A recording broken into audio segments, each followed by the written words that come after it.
I'm thinking of doing CPA with Microgigs. Does this method work? So with Microgigs, you got to understand this. It's very low quality leads you're getting, okay, for the actual advertiser. So you may get scrubbed and stuff like this. I like never get scrubbed. People ask me all the time, do you get scrubbed?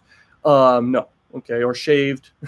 No, because I send very quality traffic and I make sure of it every time. Okay, that's the key. That's the key with CPA marketing. The problem is you're incentivizing these micro workers, okay, to convert on an offer, but then they're not going to do any more stuff. Okay, these advertisers that own these offers, what they're really doing here is they're paying for a lead and they know their numbers, and their goal is to make more money back than what they're giving you for the lead that you send. And you need to send a really good lead that's qualified. Okay, and that means basically Microgigs is an incentive traffic. People are getting paid to convert on the offer.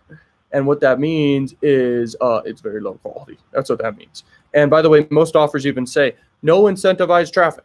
Okay, so there you go. I mean, there's ways around everything. You just got to think outside the box, but there you go.